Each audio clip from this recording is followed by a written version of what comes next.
Namaste everyone. Welcome to Random PhD Talks, your go-to place for honest reflections on PhD journeys abroad. I am Spurti, and with me today I have another brilliant scholar all the way from Haryana to York. So without much ado, let's begin. Hi Partik, welcome to the show. Thank you, Spurti, thank you. Let's start with a brief introduction. So how did this journey happen? Or maybe could you also just give us a little more insights about yourself, your background? Sure. I think you started with the Haryana, so I will start with that part. I born and brought up in the Haryana. The first sort of a major, if I'll say, thing happened around when I joined Sainik school for my schooling in a boarding pre-military training institute in India. Mm-hmm. After spending maybe 7 years, exactly the 7 years there for my schooling, I get into a college called All India Jat Heroes Memorial College for my bachelor's. I did my bachelor's in geography and mathematics as a major. Mm-hmm. And after that, I get into the Tata Institute of Social Sciences for my master's in water policy and governance. And I think that's what made the further base for my professional career, as well as even this PhD that we're going to talk about. So that's a bit of the last 15, 20 years, schooling plus college. That's great. Thank you so much for sharing a bit about your academic background. I also wanted to delve a bit more into your other social positions, because we understand getting into PhD, our social positions also matter. So if you're okay, how old are you? When did you start contemplating this? And what are your other hats that you wear? So I'm getting closer to the 30 now. So just any day soon I will be 30, that sort of a thing. I think before getting into when I start contemplating other hats, I'm I don't say part-time, but a distance father now, along with a distance husband. Oh. So I have my wife and daughter and other family members back home. I think that's what long distance parenting. Long distance parenting, long distance marriage, long distance family. Yeah. I'm doing it for I think almost my whole life, from the schooling, I did boarding, then the college and everything. But this part is major. Yeah. I think so. Yeah, that's the thing. Yeah, sounds hard and difficult to be away from family and your newborn kid, Meera. Yeah, very, very much. Truly, I think. Yeah, that's heavier, but I think just trying to. Yeah, so we will discuss a little more about what family support means, and also what this long distance means, and the kind of mental health impacts it may have a bit later. But thank you so much for sharing about that. So now let's get into your PhD journey. So when did your PhD journey begin? So if I'll say just before the PhD journey, my whole water journey is my PhD journey. I think almost 10 years ago, a decade ago, somewhere in the last year of my bachelor's, I started feeling okay, I want to do a bit of differently rather than getting into a typical job and everything. And that's when I come from an area that is relatively water scarce. It is, and likely even in all circumstances, it's gonna be I not say the same, but you always have to be on your toe to manage water there. It's all dry and everything. So that I felt I should give back something to the community. That always there was a feeling to the service. That's why Sainik school and everything happened. And then essentially I wanted to okay, I should give back something to the community, or I somehow I can contribute to the community. So the water, I picked the water from there. Yeah. I had a background bit in geography, bit of mathematics that helped me. Then came the test. After finishing my test in 2018, and when I joined the sector as a practitioner, I think not I say immediately, but after 2-3 years, and that could be year 2019, 2020, somewhere before COVID, I started thinking about PhD. That I need to build my muscle further around the skills, around the subject, everything. And also one was, so my whole life is all about alluvial aquifers, Haryana, Punjab, in very local understanding the problem of groundwater governance in Haryana, Punjab, including the Punjab onto the other side of India, that is the United Punjab pre-independence, that sort of alluvial aquifers. So one thought okay, I want to build my muscle and everything. Second thought was the questions post Green Revolution. So this whole area was benefited heavily from Green Revolution. But its impacts and further on its impacts onto the water institution and everything, that they were not resolved. I felt like, okay, there is much to tell about that story, to look into and understand around the solution. So that when I started looking for that okay, I need to like research better. Great. So for you, somewhere the first spark was about a decade ago, but you kind of started taking it seriously about 5-6 years ago. Exactly.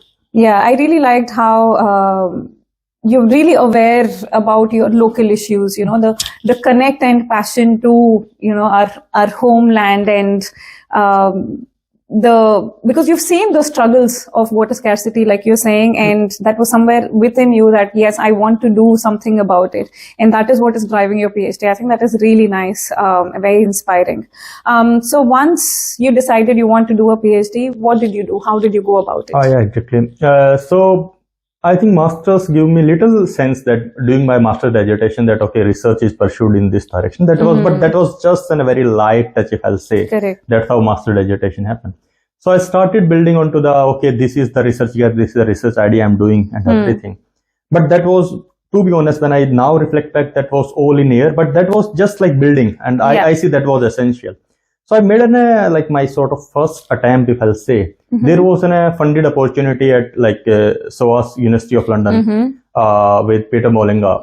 And I applied for that. I think this was some 5 years ago, towards like in between like the COVID, or like just around the first day of the COVID. Right. I made that application. Again, I was very much into that topic. It was related to what I wanted to do. And in that attempt, like and it was really well funded and everything. So after a couple of rounds, I found like, okay, I couldn't make it to the final one, but I made it to a couple of rounds. Right. When I just ended with that, I was okay. It was my like first sort of a serious attempt, and I was okay doing that. Then I wrote a mail to Peter Molinga asking, Professor, what do you feel like? Okay, where was like I was lacking and what I should improve? And that was like just with like only a sense that I want to know, okay, what I'm lacking and I should improve yourself. Yeah. So he reflected like and in a very typical, like not typical like from our sense, but like the good professor sense. He said, okay, you're good at these things. So the good thing I'm not mentioning, but like he said, where I'm like, he said one scope for improvement. Yeah, he mentioned one particular thing is around my writing, the scientific writing. He said you knew, but you hadn't like published work and you hadn't wrote much. And also just looking a bit more into the science of inquiry, or what we said, the research methodology, that sort of a thing. Right. One, I don't know, good or bad thing about me is I take usually even the feedback and the criticism quite personally, but in a very positive sense. If like someone say you don't know and I feel like, okay, I don't know, then I feel like I have to do it. And that's when I said like, okay, now if like publication is something I'm like, you know, scientific writing rather than I'll say publication. It's not like just all peer reviewed. And that's what he said. It's not, writing is not just merely the peer reviewed. Yeah. When you come like before PhD, it's like also like how you approach scientific good writing. Right. So at that time, me and Neha, we are like the college mate, but also like my better half, like in a sense, we were used to run in a blog called Pani Wali Baat, but there our writing was very light, like what we felt like we put it in a blog. Yeah. So we evolved that. And that time I thought, okay, rather than, along with also writing onto our own blog, we should like publish it outside. Elsewhere. And that when I get honestly very desperate around, okay, I will learn more and I will write. And then I published like medley for 2 years, maybe some 20-25 like good articles, including like what we say the daily newspapers like editorial for Tribune, for like Times of India. Also like published paper in EPW. Also like wrote article again for like you can say Down to Earth, Wire, multiple other places, whatever the venues, Gaon Connection and all these things. Like, so that's what I did, like based on that reflection. But adding more to that, during that time I started building my proposal better. Okay, just looking into, okay, what are exactly bit of the literature review, bit of the research question, research gap and everything. During all this time, I was still a practitioner, working with the NGOs, CSOs, working with Haryana government in one of the PMU, project management unit for Atal Bhujal Yojana. So I was close to the geography where I want to work, in a sense, the subject and everything. But still I wasn't working into the core research role. Right. So I made a call sometime in year 2022, maybe 3 years like ago. And I said, okay, I need to like switch from a typical NGO or I will say the typical like the practitioner things to a research thing. And that's when I joined ATRI, Asoka Trust for the Research in Ecology and Environment. Right. Actually, I joined like what I was more interested is to join somewhere around Veena Srinivasan. Right. So I can learn. I like ask a lot of people and say, sir, I think she's the best. And I like made a couple of like emails and openings. And this thing somehow I landed up like in her like office. Yeah, and, I'm just going to pause you there because I know the next section is going to be completely focused and very helpful on the PhD journey itself. But I just wanted to reiterate a couple of things that I felt deserve that mention again. So I think a couple of things that we can take away as key lessons is, one, showing initiative and seeking feedback and working on those rejections, not taking those as something on your ego, but like how can he improve, and like reaching out to the professors again, seeking their advice and how can he improve himself. I thought that was very, very important. So the lesson here is, if you're applying and if you do face rejections, you could try seeking feedback as well on how to improve yourself. And the other thing that I also liked was, you understood that, okay, your academic writing was somewhere weak, and what are the different ways that I could improve it? You could have stuck to your blog, which is a very safe bet, but then you realize that's not going to cut it, and you really chose to publish in different venues, again, not just editorials, but also papers, and each of it has a very different style of writing. So I really appreciate that.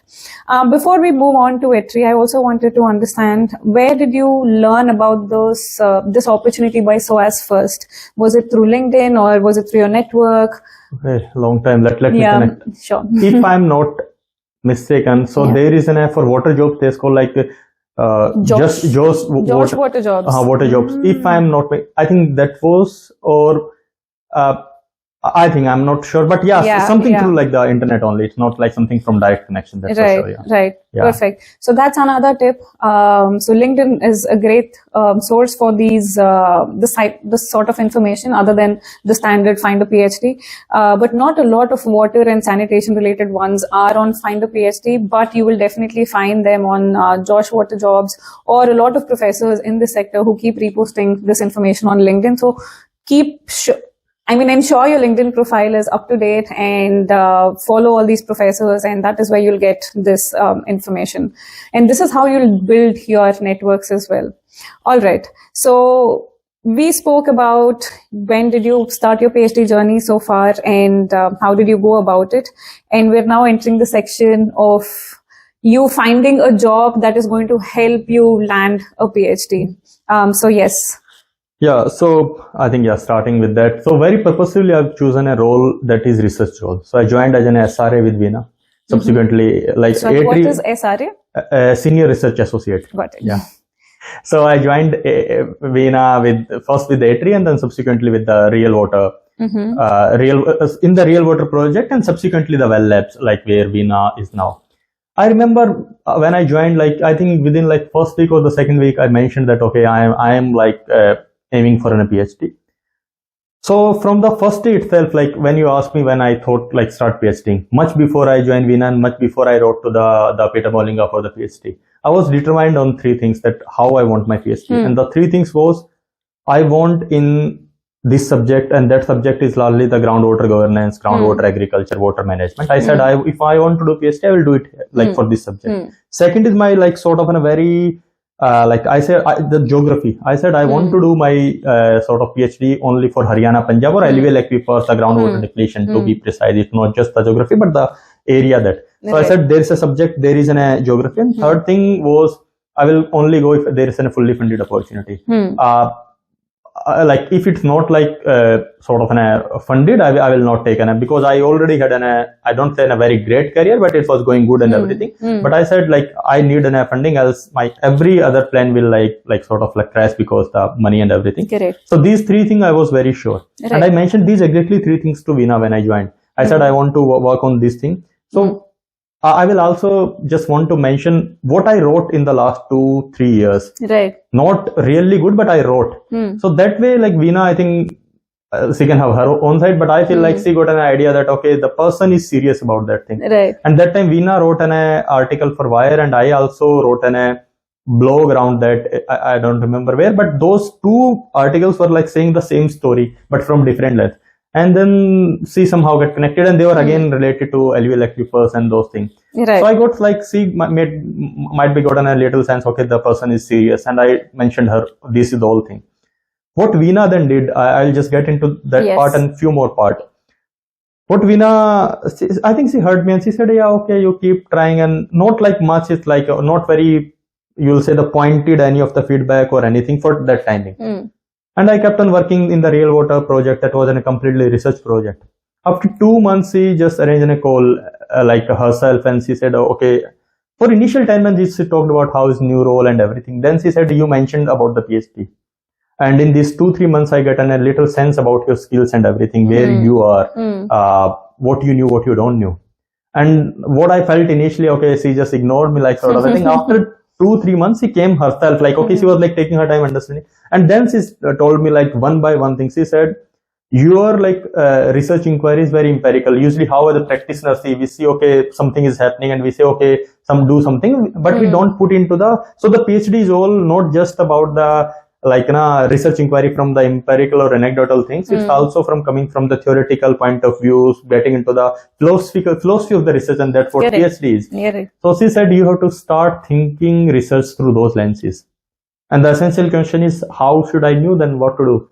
And that's the point when she suggested me, in a sense, okay, see, like just pick and choose, okay, this code, this is online, this is in person. And she made sure that I will do all those courses and I will build my muscle around the research. Amazing. Right. Second thing, what she did, she said, you publish and everything, but still the scientific writing, because for timing, I was just writing into like the op-eds and maybe the editorial. So they are not very much scientific writing. Right. They are writing good, like the policy sort of, a policy brief sort of a thing. Correct. So she said, you need to write the scientific writing, and scientific writing have its own way. I'm not like making everyone like scared. It's very tough, but it's a just different thing. Yeah. So what she did, she said, we will do it together. And amazing. I hadn't got what that means. She said, I will write and you will shadow me. And when you will write, I will just be like, I will be your back. Right. And I think we did like 2-3 articles this way, and we published them, and we did also an like peer reviewed paper. So that journey, when it was happening one by one, it was just like happening in parts. And at times you will feel like, oh, I want to do PhD. Why is he just saying, okay, look into this grammatical aspect, look into this thing, they are minor things. But when I see now, like after 1 or 2 years, everything get into a like whole package, and then man, I cracked it, and she helped me. So that was the one thing that happened, and she like sort of mentored. And I always say world can envy me, saying that okay, I had a mentor like her. And amazing.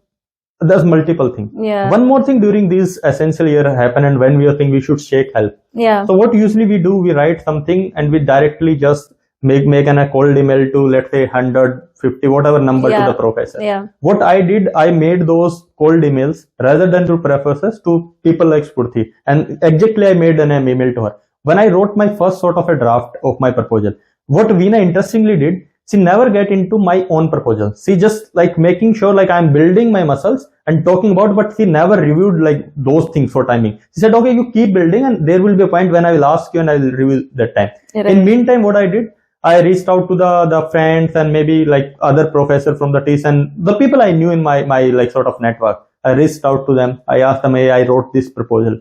I asked a couple of things to them. Do you think like that's how a PhD proposal look like? Because I'm gonna do it for the sort of a first time, like, because my earlier time was like, that time I feel like I was not fully ready, and that's how the feedback came. So I asked, okay, is like in a good proposal. That's how in a proposal look like, to be honest. Then I asked, if you feel like, because you are working into the same sector, can you suggest me which professor, which universities, which centers, where the funding? And I did this for like maybe I think 8 to 10 people. I think I can name them, but like not for this thing. But I tried like people like the friends who are doing PhD in India, the professor who are working in India, professor working outside, the friends and like the seniors who are working outside, and the doing PhD. Yeah. So these two things kept on happening. That's like all the preparation I was doing, and then comes the whole part why I did like how this PhD. So before we reach York again, I just wanted to summarize some really important points.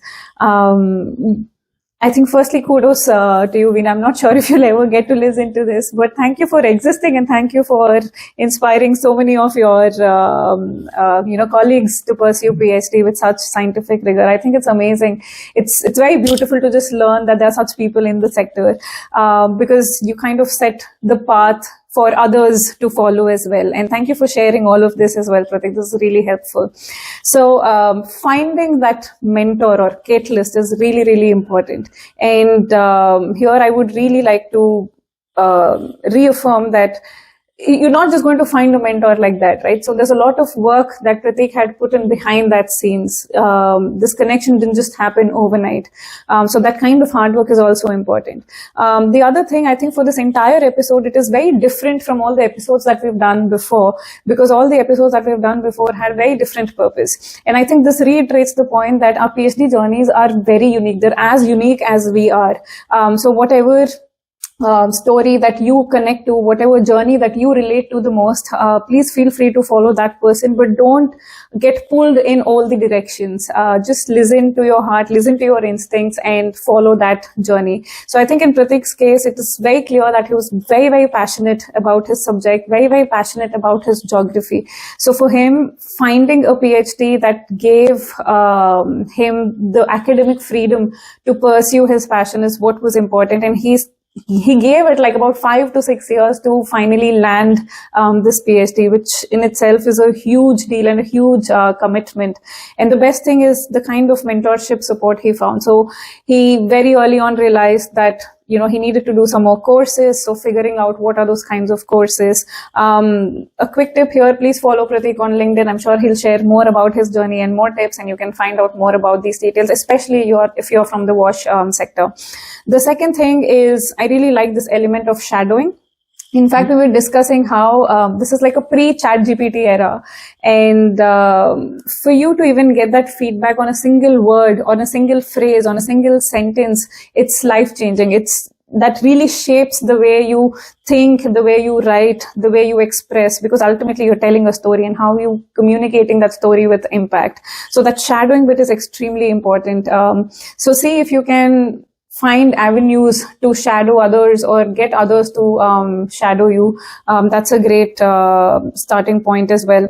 And the other thing was building your network. So, prepping your network of 8 to 10 people whose opinions you may value or whose feedback you want to seek, and, letting them know that this is what I'm planning to do, and I also need this sort of feedback. So these are a couple of things that I think are really helpful. So moving on to York, how did York happen, or how did you make York happen? I'll not say just I made. It was again, I say the sort of the people who were backing me, including Veena, including Spurtin, multiple. And I'm not just saying because she's sitting here. I think she knows, I knows, and the rest of at least the people who know me knew. Like I also relying on a lot of people, honestly, and I feel like that's an approach what you guys also. So I think. After like spending 2 years with Veena and building this thing, I chose so after making my first attempt in like 2019, 2020, I hadn't made any of the PhD attempt. I had never applied. I kept on building slowly, and then I chose the year, like last year I joined. So like 2023, late 2023, when you make applications. So I remember after doing all this thing, and I'm just again mentioning, I hadn't, like Veena knows that I'm writing my proposal. Right. She used to ask me, and she obviously said, okay, 10 to 20% of your official work will go into building your PhD. You should focus on that. But she never looked into line by line and everything. She said, okay. So when like the October or November of 2023, when like usually the PhD opportunities came, before that I also contacted a couple of professors, everything in the other university. So I like the PhD opportunities started coming, multiple places, university website, find a PhD, LinkedIn, everything, and you keep an eye on everything and what you are mentioning. So I long listed, as I said, I was very particular about this geography, this. Still, how you feel like, okay, I want this job, but at times you also feel like you want a job. So even after like I was very much determined, there was still feel like, okay, still I want to do a PhD, and just you feel like diluting that time. So what I did, I looking into all website, I made a long list of 8 or like 10 sort of PhD opportunities. So other than the one I'm landed, Others were like 50 to 75% connected to what I said. They were all funded, they were all in water sector, but the geography might be Haryana plus some other area, maybe the alveolar aquifers plus something else. So they were not like 100% fit. I went to the Veena with the same list. Hey Veena, like this and this, I want to like do something. She said, what do you wanted to do? I said this. She said, how many of this? And she looked herself into all of it. She said, no, not you do, no, you're not doing this, not doing this, not doing this. And I'm like, you want me to like, and then we ended up on that one per PhD. And she knows, okay, this is what, and I knew what is like, that's what I was preparing. And why that all also happened? Because I was somehow was in touch with the sort of my supervisor even before the application came out, but that is a minor thing, so I'm not like making a whole like telling the story. But thing is, like, then Veena said, no, don't make randomly 10 applications. If you are prepared, and see, I think by that she realized, okay, you are prepared now, just make what you want and just make it just for this thing. So I made only one application. That was the yoke thing. Amazing. I just wanted to take a moment again to just say how important even this bit is, right? Because I was just thinking when you said you were so sure about these three things, I was like, you must really be such a person who sorted about everything, you know, you knew these are only three things, no compromise. I mean, it's very rare to find that kind of clarity. And then when you said that it was, you know, Veena again who really helped you make those decisions, because sometimes we could make those sort of compromises in our topic because, there's a better funding opportunity here or something, but it is not exactly to what I wanted to do.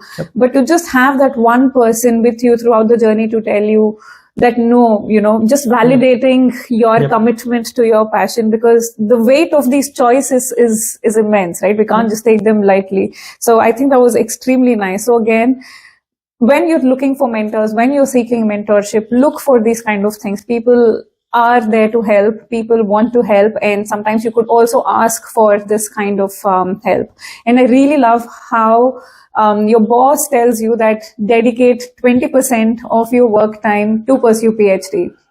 And I think this is a great example for a lot of you in the sector to take this forward in your own organizations, especially if you're a non-profit, because usually they're quite receptive, and use this as an example and tell them that this is what you want to do, and then let's see how it goes. Please do let us know if you've tried this and what the outcomes are like. Yes, so you've decided York, what happened next? Yeah, so then Veena said like, okay, so I was just, what you're saying, I was very determined, but still there was an element of fear. And that's when, like, as you said, the network around you, they say, no, you can still do it, and that happened. So when I made an application, so I will now get into the typical application process. So I'm part of the ACC DTP. So if you are like getting a bit sense about the UK, so most of the PhD led in CDTs and DTPs. So just to expand, so CDT is Center for Doctoral Training, and DTP is Doctoral Training and Partnerships. Yeah, partnerships. Right, and these are usually funded by UKRI, and these are a joint effort between a couple of universities that share the same interest in the subject matter. Yeah. So for my application, it was not a typical, you have to write an SOP or a proposal, nothing. They said, okay, this is the brief for the PhD topic, or sort of an, you can say, abstract of the PhD project. Important thing was, they asked, like, the application was a bit different. There was, like, you can say 6 like questions, or like you can say 6 essays to write, some like 500 to maybe 700 words sort of a thing. And where they were asking you, like asking what usually we put up in our SOP, why you are like interested into this topic, how your skill match is something else about like that we couldn't fit typically into an application process that you want to mention. How you gonna pursue, like how you gonna plan your PhD, or something like that. Right. So then again came the role of your mentor. Like I will mention, when I wrote everything, Veena went line by line. So, and it's important here, I said she never get into my proposal line by line. She knew like when she want to get into. So I think she this was the moment. This was and then she get into line by line and like, okay, just correcting, okay, write this way. I think this is not important to mention at this stage. This is important. So multiple such small suggestions. And that happened. Can I ask how long it took for you from your first draft to your submission?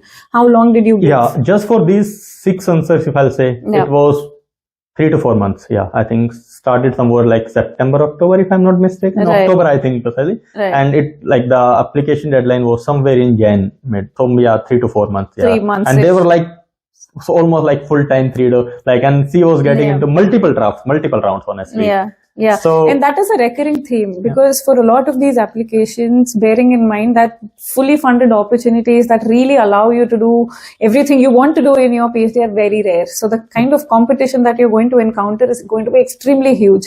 But that shouldn't really deter us, but find other ways or channel that hesitations and fears into just rewriting our drafts. And like you said, those multiple rounds, and I'm sure there were instances where you got attached to what you've written, but you had to completely throw it and then restart it as well. It's very relatable because I also had to go through it, and be prepared for that. You cannot get too sentimental about what you've written. It may sound perfect and amazing to you, but if you are getting feedback from someone who is established in the sector, do take it seriously and work on it. Yeah. Just adding to that, and that's what I had actually. So I had a problem of like, I think by now they understood I'm very emotional, like, okay, I want to do this thing. So if I wrote something, I felt like, okay, that's what I want to say. Yeah. And when like feedback came, so one of the earliest feedback, even before application and everything, Vina's feedback was, if you wrote something that is not something it's written in the Bible, it can't be like, nah. Yeah. You just be prepared, it need to be bold. Yeah. And that's what like the feedback means. So if you're taking feedback, be open to take feedback. It's like, okay, need to be removed. Yeah. We write with like, we have our own emotion, motivation, I want to see it this way. But still you're relying on someone. Let's say if I'm relying on her for her experience, then I should value in a sense, okay, because they can see what you can't see, because they are on the other side of the line where we want to go. So I think that's quite important. Yeah. So when we are done with those 6 question thing, what I also did, I also wrote an email, very detailed email, very long email, I must say, writing to my supervisor, just saying, okay, this is the PhD, I'm interested. And then I made like point, okay, why I am interested, how I am well fit, and how I am familiar with the supervisor. So I was familiar with the work of my supervisor earlier. I had read that, I like quite a lot cited that and everything.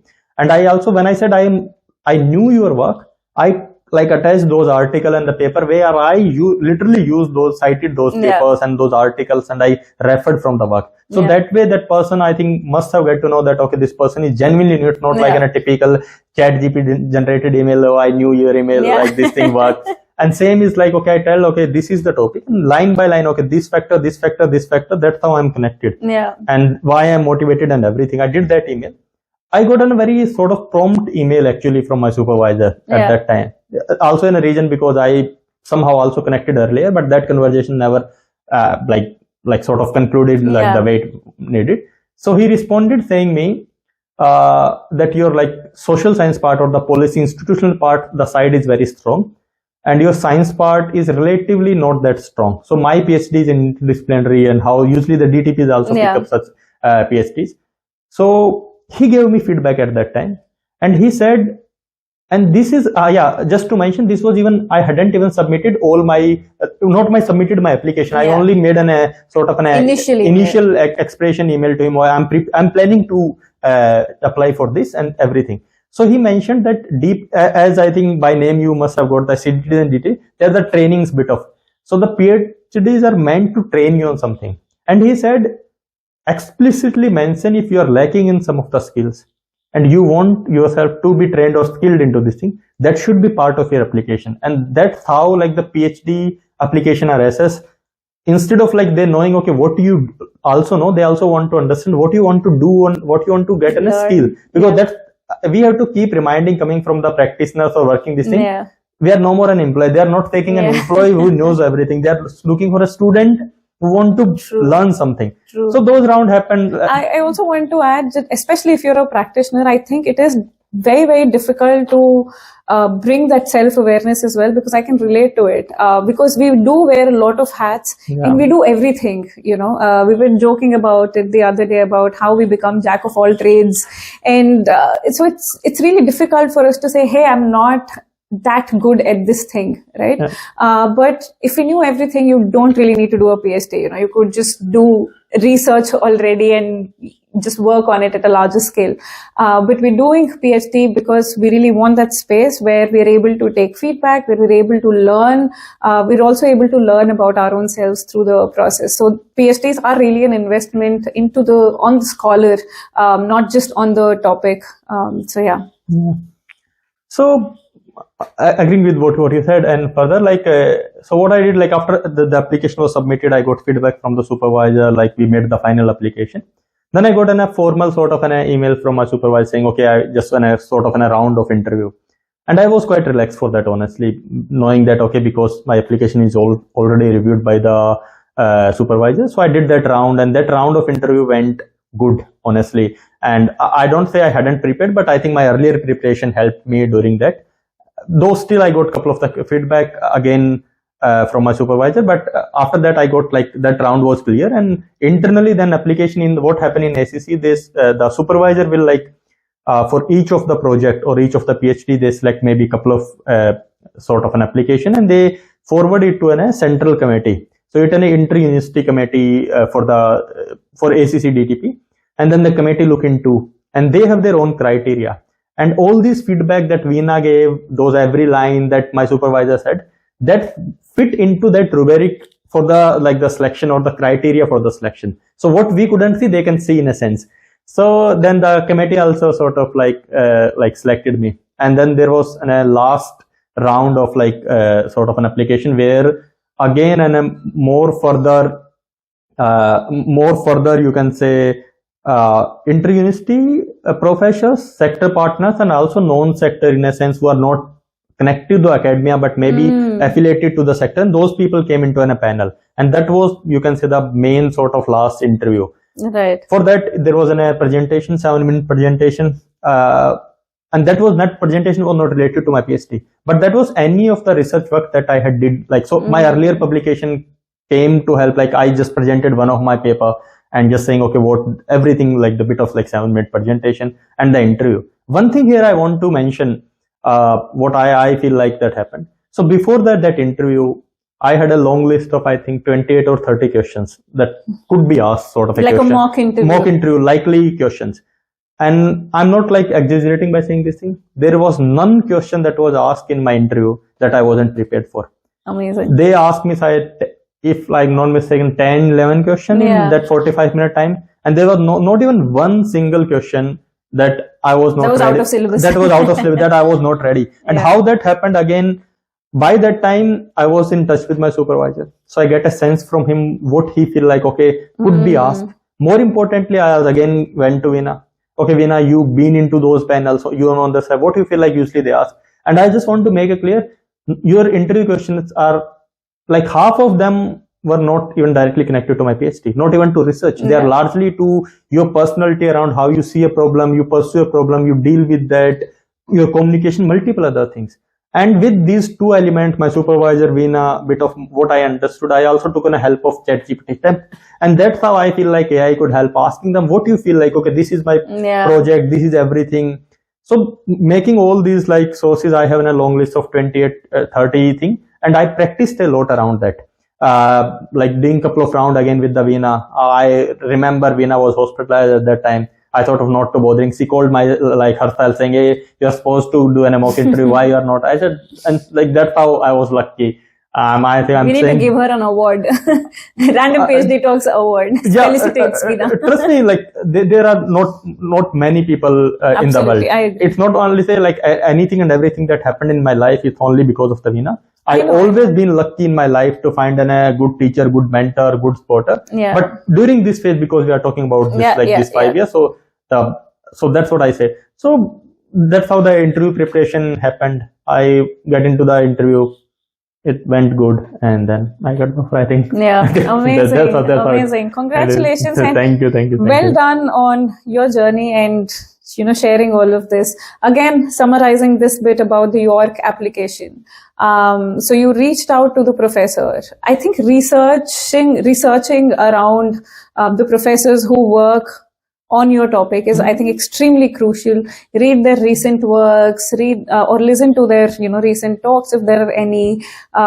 Make notes while you're reading their papers. Ask questions. This is something that I faced initially. So when I was reading a paper by some of my professors here, initially I didn't find any questions. I was like, I understood everything that you've written, but if I'm not asking any questions, that means somewhere I've not really understood it all, or I'm not really at that level yet. So I had to read some of those papers at least 10 times, and then I started asking questions. And asking questions is extremely important. That is what is a very significant aspect of doing a PhD. So building that muscle of asking those questions, whether those are the right questions or not, we'll anyway get into that journey later. But building that muscle of asking questions is very important. So every time you're reading a paper, make those notes, ask all those questions, and that is what is going to help you frame your email as well. Like he said, do not use ChatGPTs. You may think that you're drafting a very unique email with the help of ChatGPT, but people on the receiving end who've received tons of emails can see through it directly. There is no originality, there's no personality, and that is not what you want to portray. So just be yourself. It is okay to use ChatGPT as Grammarly if for grammar and bits, but not to write anything original, including your emails. Use ChatGPT's help to help prepare you for those interviews. Get feedback on something that you've written, but do not give away your thinking to ChatGPT. That is not okay.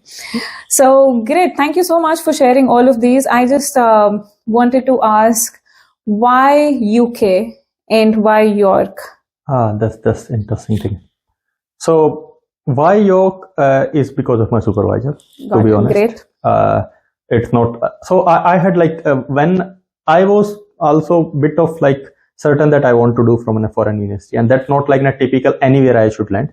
I used to tell myself if I'll see the highest rank Indian university, at least it should be a bit of better around that. But more precisely, if I'm going to the UK, I only targeted UK and Europe. So UK and the precisely in Europe, Netherlands, Sweden, and the Germany. I said I just want, because I was looking for a 3 to 4 year PhD and not in a US styled or Indian style 5 to 6 year and that sort of a PhD. Because I somehow thought I knew what I want to do, so I don't want to get into a more work onto this thing. So in UK also, if you are a bit aware about that there is a Russell Group universities. So I thought at least these are I will pick a university out of this thing. It's not even if I'm coming for my supervisor, but if that's not a good reputed university, that's not what, how. So you mentioned Russell Group of University. What is that? I don't know. So I think these are 18 or 20s sort of the best universities of UK. Oh, is it? So see, I also learned the Leeds, York, Liverpool, Sheffield, Oxford, Cambridge, and couple more, even Edinburgh and these things, they're the part of the Russell Group. We'll try and put a link there. I think. So that was thing. That's how why UK is largely, as I said, I was looking for 3 to 4, but everything happened around my supervisor. So as I said, I was determined doing but abroad PhD, but I was looking for a subject. I was looking for a geography funding. So parallelly, I was also looking for a couple of universities in Netherlands.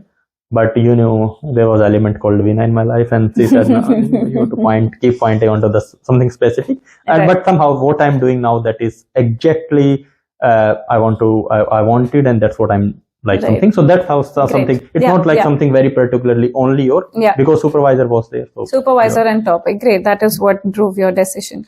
Before we close, to just speak about funding. So although you did secure a fully funded scholarship, I'm sure there were some more costs that you still had to bear. So how much were those costs and how prepared were you to handle those costs very well? What were the shock elements of those costs, and how did you manage with it? So I will start with the shock element. So you feel okay, it's a fully funded PhD, though it's a fully funded PhD. And when we come from a country like India, we knew how to save. So even more than every expenditure, we still have the lot of money. But that funding doesn't come beforehand. It will be paid every quarter. So before you'll come here, usually there are a couple of, so one is the health insurance, health surcharge, something. Immigration health surcharge. Health surcharge. NHS. NHS. That is in Indian rupee, that close to the 5 lakh rupee. Then another the tickets and everything, and you have to plan everything. So close to 7 lakh or something you have to spend. So I had as I said, I had a network of the people and a circle of like professional people to help. I also had a personal backing. So my wife helped me a lot around the money part. And also I had a friend. Yeah. So my friend family, they somehow supported me. But somehow you can like recover everything within like initial 3 to 6 months, 2 quarters. That's not anything. Yeah. But while you're doing this thing, that is still a thing to remember, that even in a fully funded PhD, initially you have to put a couple of money for your visa and the health surcharge and everything. And that goes up to 6 to 7 lakh, or maybe now rates are going high. The conversion is it's going crazy. Yeah. We are happy because we are on this side, but if you're applying from that side, it's gonna be tough for you. But still just keep an idea that you need like whatever your sources could be. For me, it was my family and friends that helped me. And that is very, very important, because when I came in 2022, I also had similar shock experience of these finances.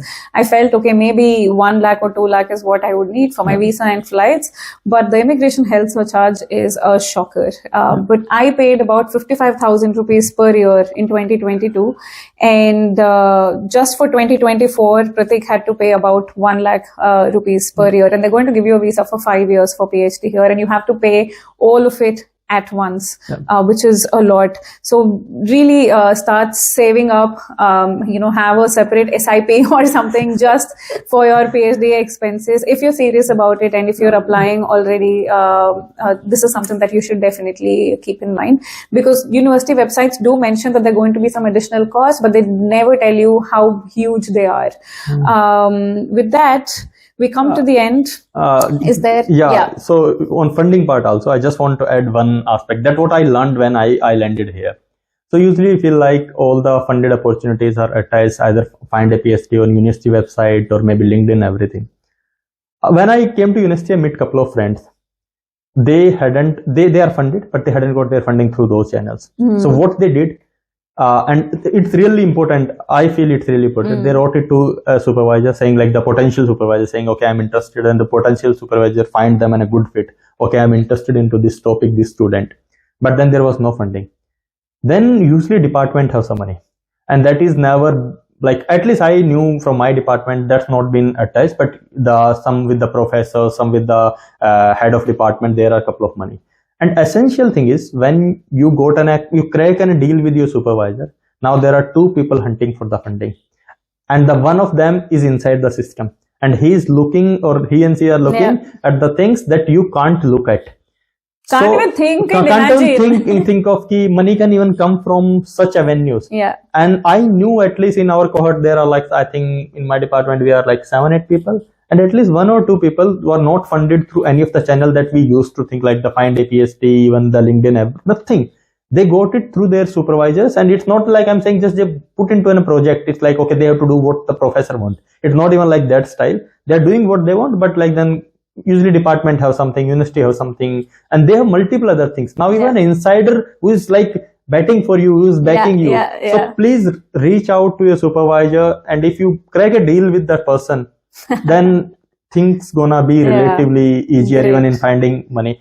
So just don't say we are not seeing any of the funded opportunity on the internet. Still go. Still continue to reach out. Your part of money might be hiding somewhere for you. So you just don't know about it. I don't know about that. Just give it a try. I'm not sure, but just give it a try. I remember another interesting thing that Pratik shared was he didn't have to write IELTS. So I had to, and that was again a significant funding amount, because you have to pay about 15,000. I think it must have increased by now, but he didn't have to, because again, being how smart he is, he found another loophole. Do you want to quickly share? Very, very quickly. So thing is, I was never like fear about getting a PhD. I thought someday I'm gonna crack it, but I was always fearful about the IELTS, because I still feel, and you might have get a sense by listening my English, I'm not good with the English, and even like the grammatical and things with fundamental blah blah. So I was fearful, and then I like, they asked me for an IELTS. Then like my typical researcher attitude, or my typical policy researcher. So I started looking into all their policies, university's policy. So I found a clause in the university policies that says, if in the last 7 years, if you had did your masters and the mode of instruction was English, then you don't have to do an IELTS. And I think that is Like every university have like, somewhere it could be 7 years, somewhere it could be any other year, but all universities have some these rules for PhD exclusively, not for the masters annual. But if you're doing for the PhD, university have the policies where you don't have to get into like proving your English skills. You can just simply. So when I just highlighted that, I took a letter from my, like the TIS where I did my masters, from our HOD saying, okay, this is the medium of instruction. Yeah, mode of instruction. And then actually it is your supervisor. In case of York, it is your supervisor who gonna decide. So when I made the letter, he made a further application saying that, okay, this candidate doesn't need to the university admin that doesn't need an IELTS, and mine IELTS was waived off. I was like, So again, this is the power of research, right? So in my case, I also wrote to my host institution, and I said my entire medium of instruction of all my education has been in English. You know, do I still have to take an IELTS? They said, no, you still have to take an IELTS because you're from India. The only difference is he just didn't take that forward. He literally read the entire guidelines of the university, which was online. So whichever university you're applying to, please take out time to read their guideline as well, word for word, and you will find such hidden gems to help. I wish I did. I would have saved a lot of money because I did score 9.5, and it was pointless for me to do that entire exercise anyway. But thank you so much, Pratik. Thank you, so many tips. I am very, very grateful that you've shared all of this. If you like this, please do drop a comment, like, share, subscribe, and tag friends who are on this journey or who are contemplating. The very important thing and biggest takeaway, I think, from Pratik, something that is mentioned towards the end, is let not the fear of, you know, having this perfect English stop you from ever dreaming of doing a PhD abroad. It just doesn't matter. It's your passion, it's your commitment to your subject that matters, not how fluent you are in English. With that, bye-bye. See you in other episodes. Thank you, Smriti. Thank you. Bye-bye. So Thank you.